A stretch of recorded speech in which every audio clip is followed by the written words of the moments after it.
Hello, and welcome back to the Brain First Parenting Podcast. I'm your host, Eileen Devine. So, I usually come up with ideas for this podcast, for this YouTube channel, as I sit with parents and hear what's on their mind, what they're currently struggling to figure out related to their child, or what is most pressing for them. And so, this episode is no different. At the time of this recording, of this video. This is the beginning of what is, for many of us, at least in the US, a pretty busy holiday season. As I record it, it is Thanksgiving week. And this holiday season that usually begins around this time, it can last for a while. It lasts for a good 6 weeks or so. So you can imagine and build up to these next 6 weeks, a lot of the conversations that I've been having with parents is about what is challenging about this holiday season, this particular time of year. And one of the dominant themes within that is how to manage these often tricky and stressful times that they are going to have, that they're anticipating with extended family. And this is extended family who may not understand them from this lens, right? Understand their child from this brain first lens that we're always talking about on this podcast. So, I thought, well, this is probably a topic that is worth talking about on the podcast. I was meeting with a mom this past week, and we were talking about Thanksgiving. We were talking about her family tradition of everyone coming together as 15 or 16 family members who would all celebrate together and have the afternoon together and the evening and a dinner and all of that. And that's how it has gone for as long as she can remember. It was always stressful for her also as long as she can remember, because she knew that with her son, who's now a middle schooler, it's always been tricky for him. This has always been a pretty rough event, a rough evening for him. And it was also stressful for her when she reflected on the extended family members' reactions to it. It wasn't as supportive as she would have hoped or liked. She felt judged. She felt embarrassed about the way that her son was behaving. It was frankly a pretty awful experience for her, all the way around from all different angles. So last week we were talking about this dynamic, the clear pattern of how things have gone for this event for many, many years. And in that conversation, we started to tease apart the specific stress points. Where exactly did things get hard for her son? And of course, she was able to recognize that through his behavioral symptoms. When did things start to get escalated with him? And then from there, what accommodations does her son need for those specific moments?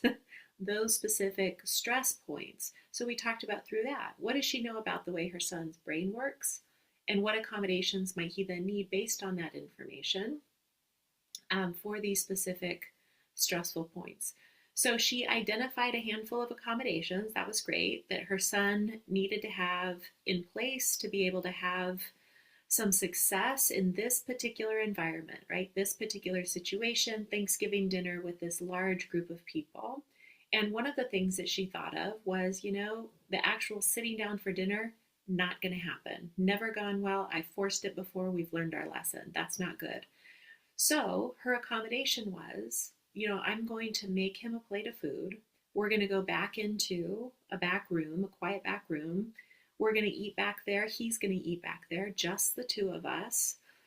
And when he's done, I'm going to allow him to take his iPad back into that quiet back room so that he can just chill out, right? He can have some relief and some space.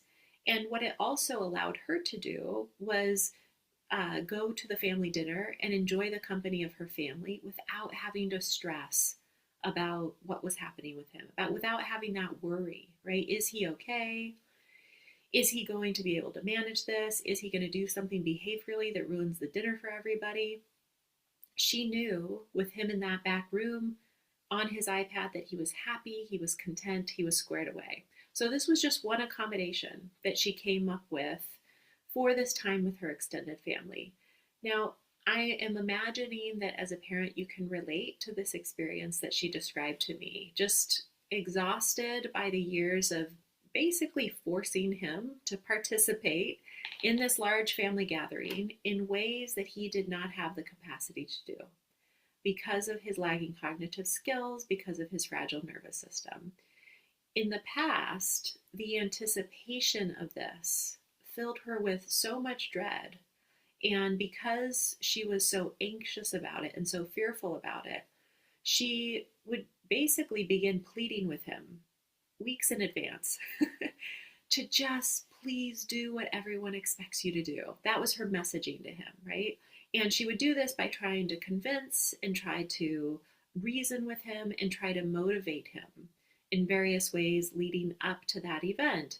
And what that did was just cause him to become more symptomatic. She saw these escalating behavioral symptoms in anticipation of this event. So the more she pushed, the more challenging behaviors he'd have. And then, of course, the event would arrive and this would, spill over into the event itself in front of everyone. It never ended well. So she was seeing then his behavior through a behavioral lens, trying to find the right motivator that he needed to just do it, right? And she was finding it really difficult to not let her fear and her anxiety take over, right? Be swept away in that. So as we talked through it, and she could shift her lens and see what was really happening, she knew what she needed to do. She had clarity. She knew that he didn't have the capacity or the skills to fully engage in the ways that she really wanted him to, but she knew it wasn't about him not wanting to. He could not do it. And she knew that she needed to inform her family of the accommodations that he needed, the specific changes to the environment that would be needed to be that would need to be in place in order for him to be able to be there. And even though speaking up was way out of her comfort zone, she was really relieved to finally have this clear and specific plan about what would help both of them manage this time with their extended family. I know that additional time with extended family can add to the stress of this holiday season. That's what I started out even telling you about, the conversations that I've had in the last few weeks about this, especially when you are the parent of a complex child who is often misunderstood. And our family members are unfortunately included in that group oftentimes, right? But I want you to know that what we're talking about today, the extended family members and our relationship with them in the context of this unique parenting experience, it goes beyond the holidays. I know that this can be an ongoing source of struggle and stress for many of you at other times too, like family vacations with extended family, or just the events and the get-togethers that come out throughout the year, either holidays, birthdays, regular dinners together. Really anything that brings you together with them in these ways. Everything that we're going to talk about applies to those situations. So, as I said, this comes up in my work a lot with parents, a lot this time of year, but I did want to cover it so that you know that you're not alone in this. I know that it's really, really hard. You feel alone. You're not alone in this. And I also want to be able to talk through some ideas, some things that you might consider that might make this a less stressful experience, right? For you and for your child. Okay. So I always like to begin with this assumption that if people know better, they can do better. So I know that that may sound very Pollyannish to some of you, but I'm going to start us off today with that perspective. Okay. If people know better, they can do better.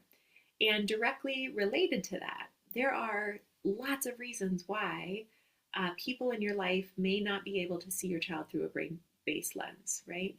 But one of the most common reasons in my experience is that they are missing information. They don't have information about this approach, they don't understand it, and they certainly don't understand the science behind it. They don't even realize that there's science behind it, right? They may think that it's just someone's idea, that it's making excuses for bad behavior. That may be their perspective. And the fact that that may be their belief, their core belief, that this is something they may hold, it makes a lot of sense to me. when you think about how our larger society views behaviors, it's actually right in line with that, right? Behavior is willful, it's intentional, and kids just need the right motivator to behave better. Motivation meaning the right threat or the consequence or the bribe or the reward that is finally big enough or important enough to them that they will finally make the decision to change their behavior. I mean, I don't know about you, but before I was a parent of a child whose brain works very differently than expected, this is absolutely how I viewed behavior. And I don't think I was a bad person for thinking this way. I wasn't harsh, I wasn't mean in my response to bad behavior, but I definitely approached it from a behavioral lens or perspective, for sure. That was all I knew. It never occurred to me that there might be another perspective to consider. Like so many of the parents that I've worked with, my shift in understanding came from being provided with information that I didn't even know I was missing, and most especially the science behind the approach. It just made so much sense to me when I began to learn about the research related to the brain behavior connection, related to the nervous system behavior connection. It also allowed me to confidently go all in on this approach. Again, that was over a dozen years ago now, when my now teenage daughter was 3 or 4 years old. But back then, knowing the science behind it gave me confidence as a parent, especially in the beginning when progress felt slower than I would have liked. And that confidence that I had in this knowing, in this knowledge and information, that then extended to how I explained all of this and this approach to other people in my daughter's life, like extended family. If you are in a place where you want to be able to inform your family about this approach and the science behind it, but you don't feel quite ready to do that yourself yet. Maybe you are still on a learning curve yourself and you don't feel like you understand it at a full enough or deep enough level to do that. That's okay. That's not a problem at all. It's totally understandable. I have a few specific resources that I will share with you in the show notes for this episode so that you can take a look at those and consider giving them, passing them on to family members who you think might be curious enough to review them, look at them, and learn what this approach is all about. One of the specific resources that I will include is a blog post, and it's titled Dear Family Member. And this blog post came about after some of our amazing Resilience Room community members, they asked me if I would be able to write a blog post that was geared towards family members to, with the intent or the purpose, the goal of helping explain what their experience of parenting a complex with child with behavioral symptoms, what that was like. And I said, sure, I'd be happy to do that. And I asked them for ideas on what they hoped I would include and communicate in this blog post to their family members. And then I went from there in writing it. So it's been a helpful resource for parents over the years to share with their extended family. So again, I wanted to mention that one specifically. It will be included in the show notes with the other resources that I pulled together for you. And then there's, of course, this YouTube channel and the podcast. It is another resource for you to consider passing on. I've had listeners reach out and say, this has been so helpful. They're pretty short episodes, pretty concise. And it's been really helpful to just pick an episode that resonates with me and pass it along to my family members so that you can explain to them what's happening and I don't have to do that. So that makes me really happy to hear that it's being used that way. So if that's not something you've considered, maybe that's another idea, is looking through what the podcast has offered so far and what might your family member benefit from listening to in anticipation of your time together with them. All right, there's a few other things that I'd encourage you to consider in relation, of course, to the tricky dynamics of spending time with extended family when you have a child who can struggle behaviorally and is often misunderstood. The first is to confidently implement the accommodations you know your child needs to participate in this family event or this gathering with the knowledge that it is not only what they need, but it's what they deserve to support their brain-based physical differences or disability. We'd not question it, even for a moment. If our kids had another type of visible, more obvious physical disability, we wouldn't think twice about it, right? I know that this can be uncomfortable, and I know that it can feel like you're asking too much. Maybe you're worried about being perceived as dramatic or overbearing or whatever it might be. I know that's all hard.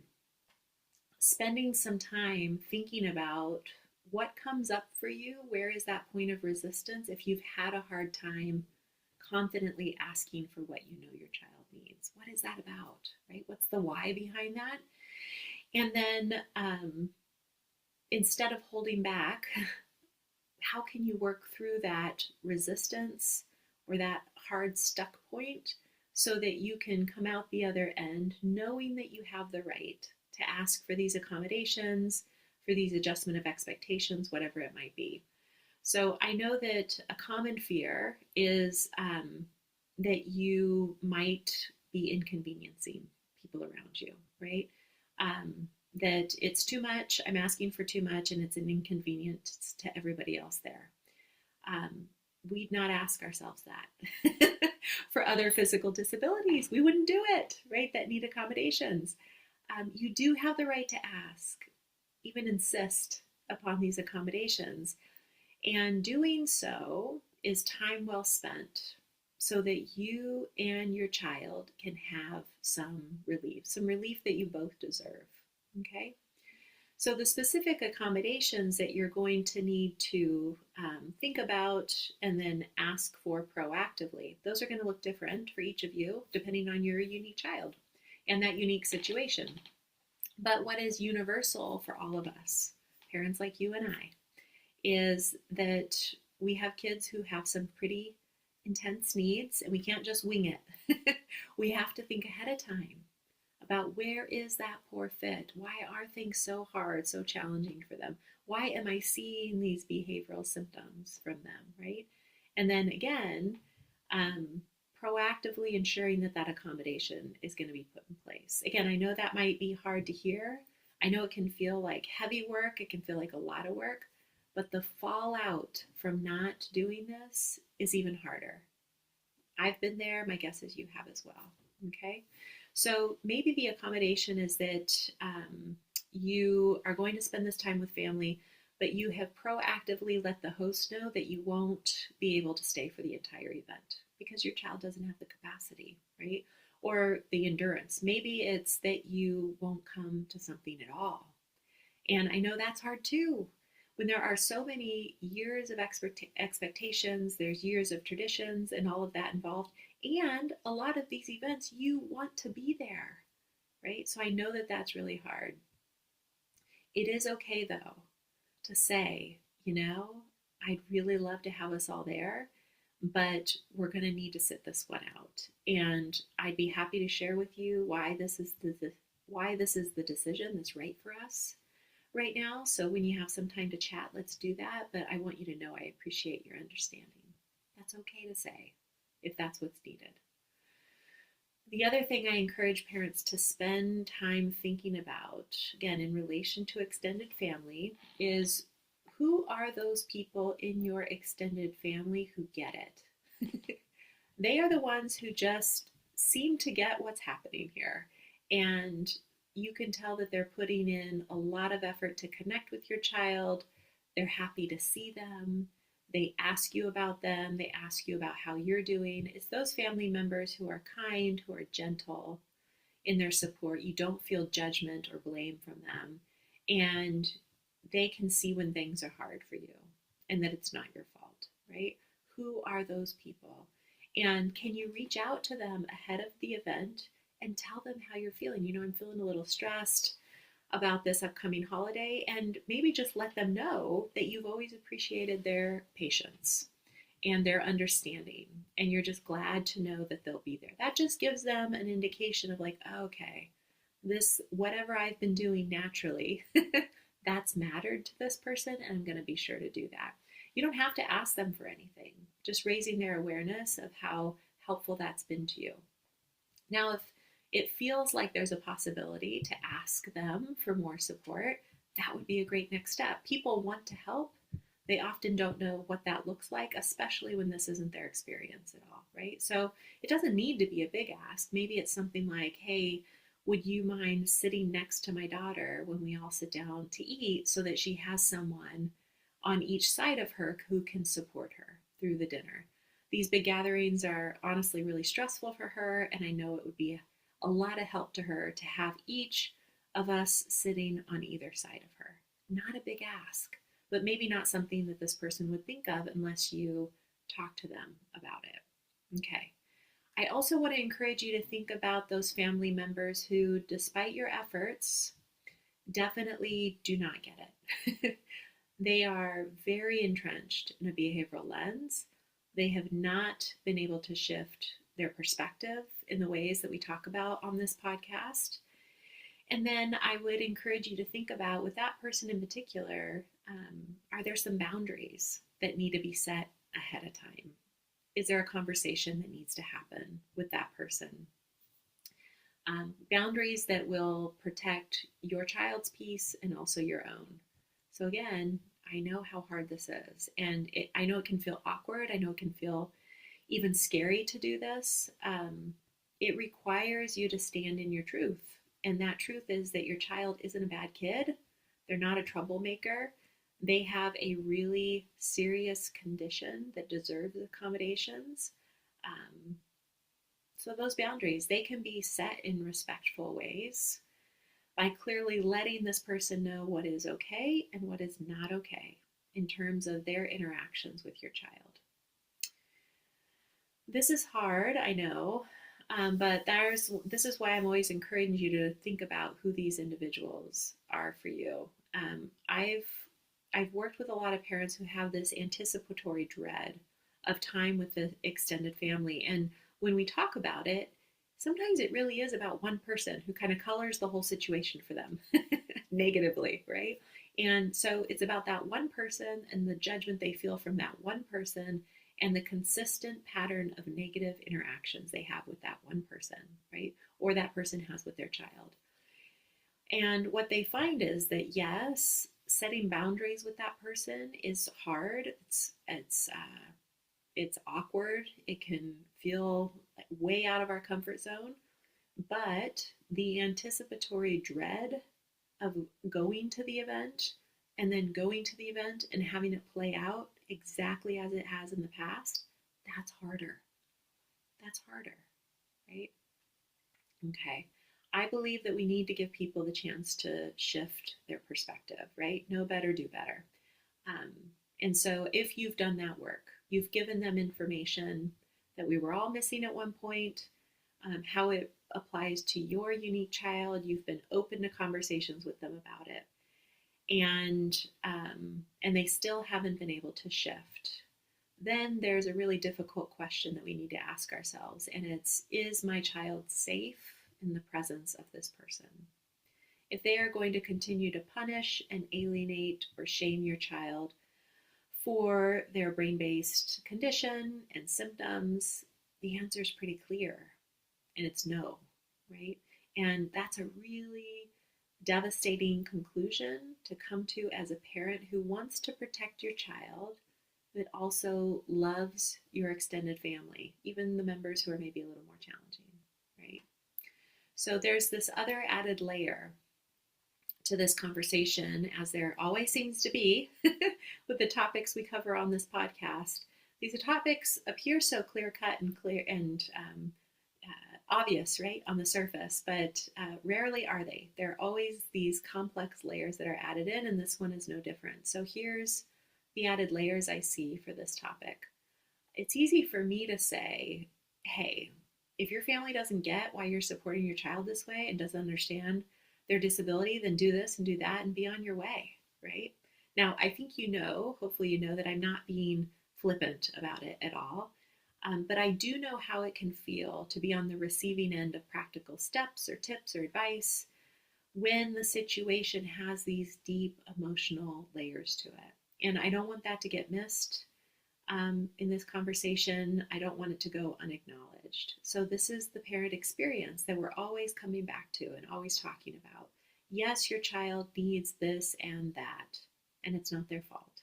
And also, that impacts you, right? Sometimes in some really hard and big ways. And family of origin stuff, that's a lot. Lots of history, long and deep, complex relationships, lots of expectations, lots of emotions there. Your experience of parenting a complex child, maybe an experience that you're still working on finding your own level of peace in and acceptance of, that's a lot to manage on its own. But layered on top of this conversation that we're talking about today, in terms of family member relationships and that experience, if it feels like a lot to process, that's because it is, right? You have your own desires about what you want the family get together to look like, what you want to have it be for you, what you want your relationships with the people involved to be like and consist of. And I know it may feel like your child's needs prevent you from being able to have these things at times, right? Managing the grief and the loss that comes up with that. That's another piece of this. That this big extended family vacation, for example, it's just not going to be possible for us because of my child's needs, right? Or all the cousins, they're close, they're spending time together, but my child isn't close with them and hasn't been able to spend that kind of time with them without some really big struggles. It doesn't always go well, right? It makes all the sense in the world that this topic might be a hard one for you to sit with. It can feel lonely, it can feel isolated, you can just feel really sad. So know that I'm sending you loads of compassion as you reflect on all of this and how it applies to your current situation, your current extended families and the dynamics there. Okay. In addition to the resources that I already mentioned that I'd include in the show notes, I'm also going to include the link to 2 other podcast episodes that are directly tied to this topic that we've covered today. So if you haven't checked them out, now would be a great time. It's episode 6, which is Your Child is Not the Problem, and episode 22, The Unique Grief Affecting Parents of Neurodivergent Kids. All right. For those of you listening to this in real time when this episode is newly released, I want to wish you and your family a very happy holidays. And for all of you listening, know that I appreciate you. I am so happy that you're listening in. And until next time, take care.